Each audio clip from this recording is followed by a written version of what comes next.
Hello, everyone, and thank you so much for being here today. I'm genuinely glad you chose to spend this moment with me because today we're talking about something that quietly lives in the back of many people's minds after a relationship with a narcissist. Today, we're unpacking a truth that can feel uncomfortable, validating, and confusing all at once. The narcissist deeply regrets losing you because no one else ever gave them what you did. And this regret, while real, doesn't look the way most people imagine. If you've ever wondered whether you were easily replaced, whether you truly mattered, or whether all the effort you poured into that relationship meant nothing, I want you to stay with me. Because what you're about to hear isn't about inflating ego or feeding false hope. It's about restoring clarity and helping you understand the role you actually played in that dynamic. One of the most painful parts of narcissistic abuse is the silence that often follows the discard. There's no apology, no acknowledgement, no obvious remorse. Sometimes there isn't even an attempt to come back. Instead, the narcissist appears to move on effortlessly, as if the relationship never existed. And that image alone can make you question your entire reality. You might think, if I really mattered, wouldn't they regret it openly? Wouldn't they try to fix things? But this is where we need to separate appearance from truth. Narcissists are masters of performance. What they show the world, and even what they show themselves, is rarely what they actually feel. Their regret doesn't announce itself through vulnerability or accountability. It operates silently, internally, and entirely in service of their own needs. Before we even talk about regret, we need to anchor ourselves in something far more important. The reality of what you gave. You did not show up halfway. You didn't love casually. You didn't invest lightly. You brought sincerity, consistency, empathy, patience, and loyalty into a relationship that was fundamentally incapable of returning it. That level of effort is not common, and it is not easily replaced. Many of you stayed far longer than you should have, not because you were weak, but because you were operating from hope, compassion, and good faith. You believed in communication. You believed in growth. You believed that love, if given sincerely, could heal what was broken. And while that belief was exploited, it was never foolish. It speaks to your character, not your failure. For many, the devaluation phase was brutal. You were slowly diminished, criticized, ignored, betrayed, or discarded outright. Your kindness was reframed as weakness. Your boundaries, when you finally tried to set them, were treated as betrayal. And yet, even in that environment, you continued to show up emotionally. You listened, you supported, you forgave things that most people would have walked away from immediately. What often goes unrecognized is how much emotional labor you carried. Narcissists lack emotional regulation. They don't self-soothe, self-reflect, or internally stabilize the way healthy individuals do. Instead, they outsource that function. And very often, that job falls on someone like you. You became the calm in their chaos, the grounding force when they spiraled, the one who absorbed emotional volatility and translated it into stability. In many cases, you weren't just a partner or friend. You were their emotional regulator. You remembered what mattered. You organized what they neglected. You anticipated needs they couldn't articulate. You carried the invisible weight of maintaining equilibrium, often without realizing just how much of yourself you were giving away in the process. Even more profoundly, you believed in them, not just in who they were, but in who they presented themselves to be. You believed in their potential, their dreams, their narratives about themselves. You validated their identity, their competence, their worth. You gave credibility to their mask, and in doing so, you gave their false self something it desperately craved: legitimacy. This is a critical point to understand. Narcissists don't just seek admiration. They seek people who can make their illusion feel real. And that's why they are drawn to individuals who have their own substance. You weren't chosen by accident. You likely had qualities they admired and envied at the same time. Integrity, warmth, stability, a life of your own. Being associated with you elevated them. You weren't just someone they loved or used. You were a credential. You were proof to others, and to themselves that they were worthy, normal, successful, or good. Through you, they borrowed identity. Through you, they felt anchored to something real. And here is where the paradox emerges. Because you were consistent, forgiving, and present, they began to take you for granted. The very reliability of your love became invisible to them. They assumed that what you offered was abundant, that it existed everywhere, that it could be easily replaced. They confused rarity with availability. This is not because you lacked value, but because entitlement distorts perception. Narcissists believe that exceptional treatment is their default setting. They assume that loyalty, patience, emotional safety, and unconditional belief are things they are entitled to receive, not privileges that must be earned or protected. Over time, this entitlement breeds boredom. Stability starts to feel like stagnation. Consistency feels like confinement.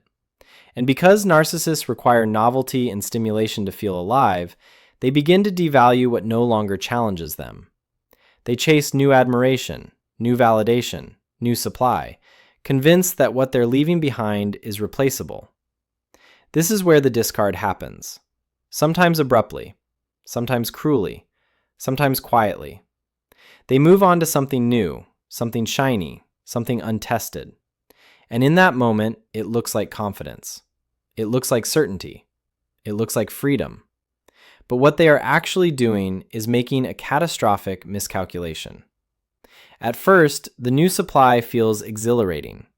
There is excitement in being idealized again. There is power in starting fresh. There is relief in escaping accountability. But this phase is built on fantasy, not reality. And fantasy always collapses under the weight of time. Because the cycle doesn't end. It repeats. And when it does, when the new supply reveals limits, when admiration becomes conditional, when boundaries appear, the narcissist's internal world begins to destabilize again. And this is when comparison begins. This is when memory intrudes. This is when they realize that what you gave was not ordinary.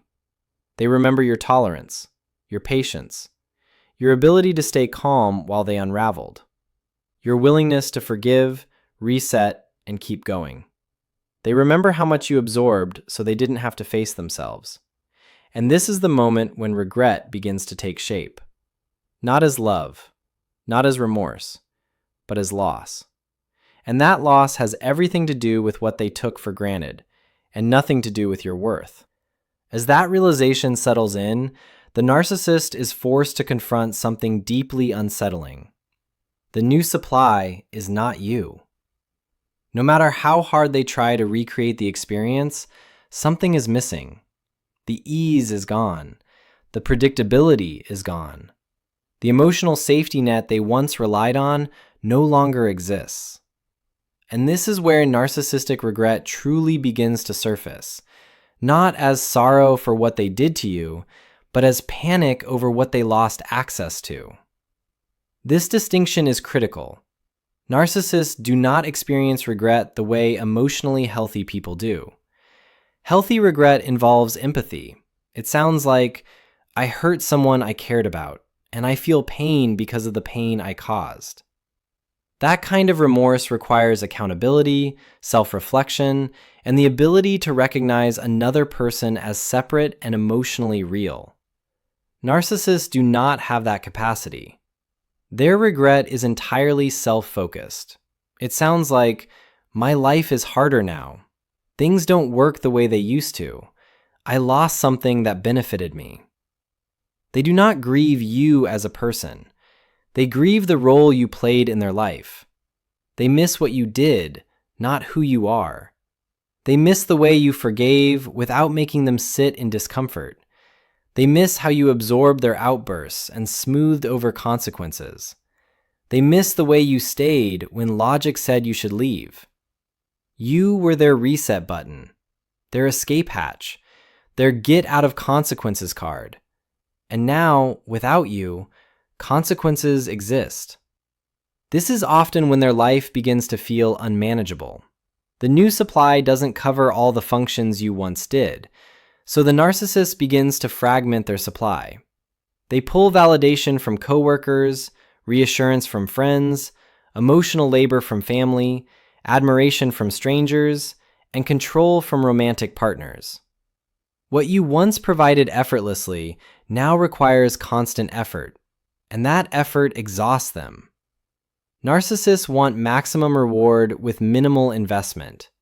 You were the ultimate low-effort, high-return asset. Your goodness was reliable. Your loyalty was predictable. Your empathy was bankable. Now they are forced to hustle, manipulate, charm, and perform constantly just to get a diluted version of what you once gave freely. This is where their internal resentment grows, not toward themselves, but toward the reality that exposed their mistake. They begin to feel trapped, bored, or overwhelmed. And in those moments, you become the unspoken comparison, the standard they secretly measure everything against. This is also when many narcissists engage in exaggerated displays of happiness. You see it on social media: the perfect relationship, the soulmate captions, the inspirational quotes about cutting out toxic people, the carefully curated image of someone thriving without you. But this performance isn't strength, it's compensation. They are trying to convince themselves that they made the right choice, because deep down, their psyche is screaming that they didn't. The louder the performance, the greater the internal chaos. The more perfect the image, the more unstable the foundation beneath it. And yes, part of this performance is meant for you. Any reaction, anger, sadness, curiosity, even confusion, still feeds the bond. It tells them they matter. It tells them they still have emotional access to you. That access is supply. This is why the most devastating thing you can ever do to a narcissist is not confrontation, not exposure, not revenge, but indifference. As long as you love them, you are connected. As long as you hate them, you are still connected. But when you stop caring altogether, the connection collapses. Indifference communicates something they cannot tolerate. You no longer exist in their emotional world. And that confirms their deepest fear. Not that they are bad, but that they are irrelevant. This is also why many narcissists do not return openly, even when regret sets in. If they believe the door is still open, if they sense that you are waiting, hoping, or emotionally available, then you are not truly lost. You are a backup, an option, a supply on the shelf. True narcissistic injury only happens when the door is completely closed, not just physically, but energetically. When you stop checking, stop reacting, stop explaining. When your anger fades into neutrality, and neutrality turns into genuine disinterest. They can feel this shift. Narcissists are highly attuned to emotional availability. When your energy leaves, when your attention is gone, something in them panics. And this is often when Hoover attempts begin, not sincere reconciliation, but low-effort tests. A random text, a strange call, a fake account, a message that can be dismissed as an accident if ignored.